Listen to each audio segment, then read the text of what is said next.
This is my game called Whack-A-Bat that I developed using Scratch block coding.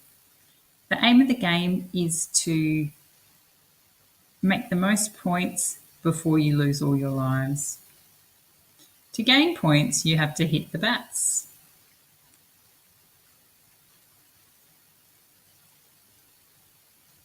However, if you hit a ghost, you will lose one of your lives. To gain bonus lives, you can hit the purple bat. The game's over when all of your lives are exhausted. To begin developing the game, I did a tutorial on Scratch called Fish. I felt it was prudent that I use these newly developed skills and just adapt and expand upon these rather than starting something brand new, as I've got very limited experience in this area.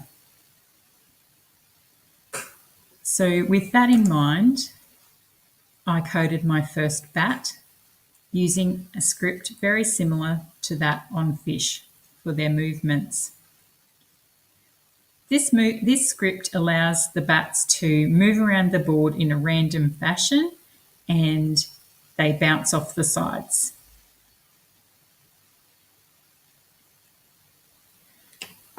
I set a conditional that when the mouse pointer hit the bat, a sound was played and the bat was hidden.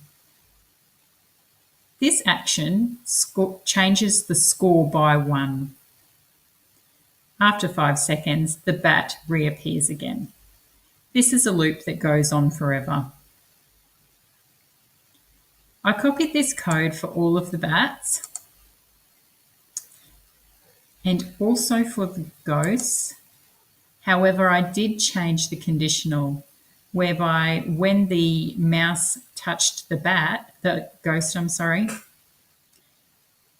another sound was played, a different sound, and the costume of the ghost changes. As you can see, after 1 second, it returns to normal. Once this happens, a message is broadcast called Life Lost. We go back to bat number 1. We can see that when the message Life Lost is received, the variable lives is reduced by 1.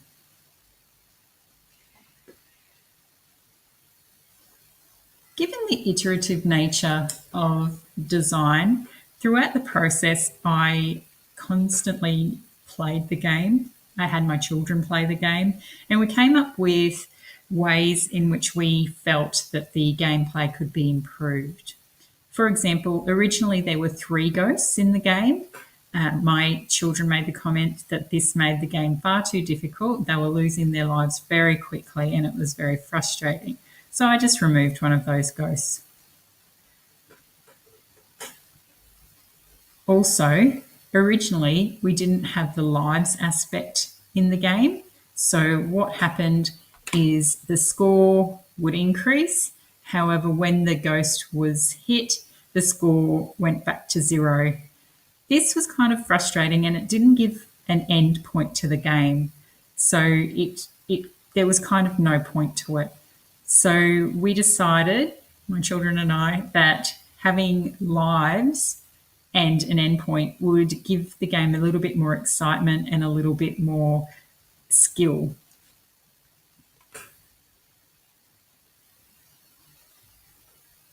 We also decided on an additional bat, which is the purple bonus life bat.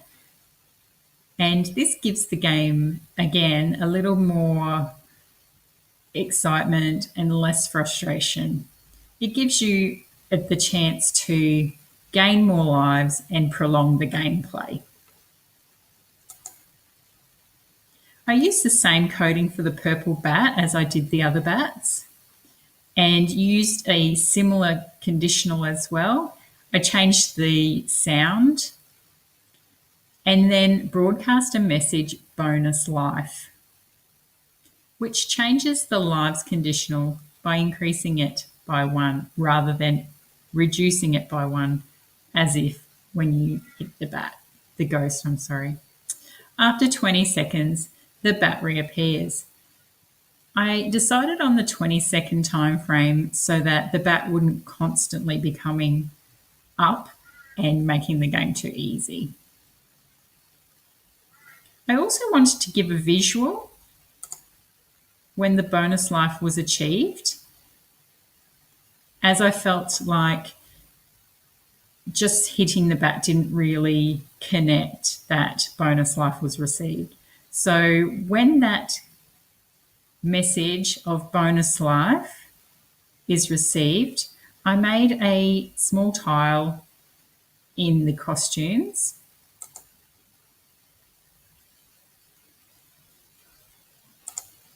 And when the bonus life message is received, that costume or sprite is shown for 2 seconds.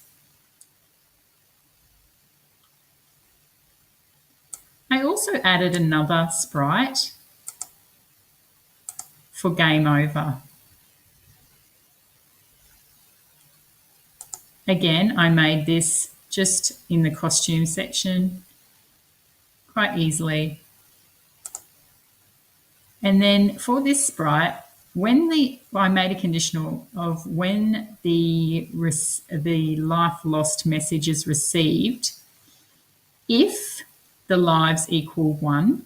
So this would be the last time the life is lost. If the lives at that point equals 1, then that would mean that final life is being lost.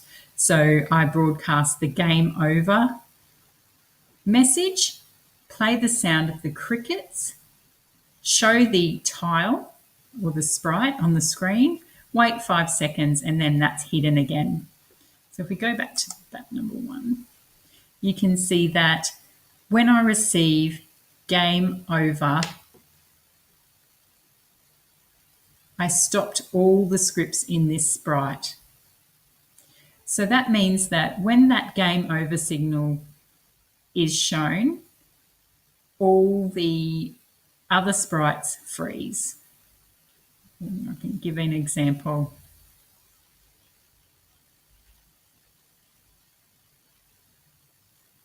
As you can see, all of the sprites are frozen. This came about when we were playing the game and the game was over and we wanted to see who had got the highest score. But because the sprites were still moving in the background, and if the mouse pointer was on the board as like it is here, and one of the bats flew into the mouse pointer, then the score was increasing and also the lives were going below 0. So I had to try and work out how to stop that from happening. So I worked out that I needed to stop those sprites from moving and I needed to stop the scripts from going ahead once that game over signal had been received.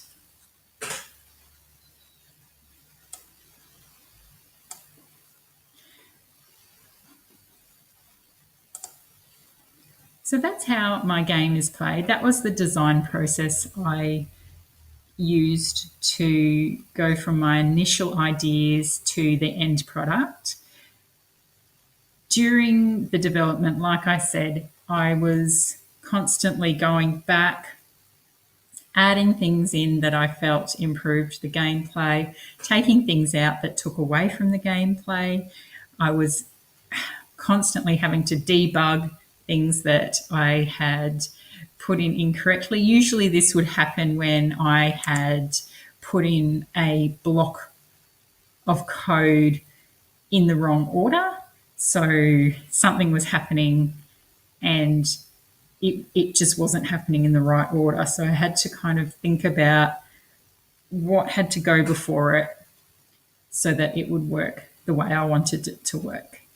The process was fantastic. I thoroughly enjoyed it. I spent a lot of time on it and I'm extremely proud of it. I enjoy playing the game and my kids enjoy it too. So I really feel like this process has put me in good stead to start developing the kind of skills and knowledge I need to work within a classroom to teach children coding and particularly Scratch, but this has given me those skills to understand the underlying coding that goes into digital systems.